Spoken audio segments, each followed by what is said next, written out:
देहरादून में उत्तराखंड के मुख्यमंत्री पुष्कर सिंह धामी ने महिला आरक्षण विधेयक को लेकर प्रतिक्रिया देते हुए कहा कि आज संसद का विशेष सत्र शुरू हो रहा है, जिसमें प्रधानमंत्री नरेंद्र मोदी के नेतृत्व में इस विधेयक को लागू करने पर चर्चा होगी। उन्होंने कहा कि पूरा देश इस ऐतिहासिक क्षण का इंतजार कर रहा था और अब देश में एक बड़ा बदलाव होने जा रहा है। मुख्यमंत्री धामी ने कहा कि इस फैसले के बाद महिलाएं केवल मतदान तक सीमित नहीं रहेंगी, बल्कि नीति निर्माण और लोकतांत्रिक प्रक्रिया में भी सक्रिय भूमिका निभाएंगी।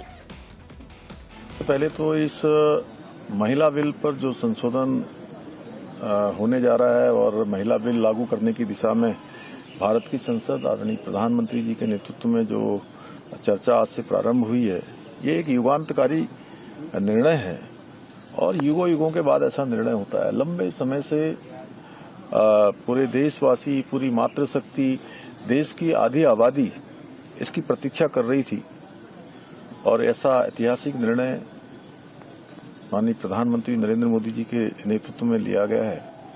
निश्चित रूप से देश में भी बहुत बड़ा परिवर्तन होगा। अब हमारी मातृशक्ति, माताएं, बहनें अब वो केवल लोकतंत्र में केवल वोट देने तक सीमित नहीं रहेंगी। अब वो नीतियां बनाने में शामिल होंगी और इससे देश में भी परिवर्तन होगा। और उत्तराखंड चूंकि हमेशा से यहाँ की जो महिलाएं हैं, उन्होंने कठिन चुनौतियों में, परेशानियों में, अभावों में उनका जीवन रहता है।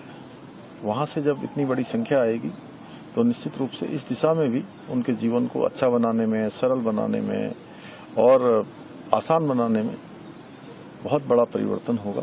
मैं प्रधानमंत्री जी का बहुत धन्यवाद करता हूँ।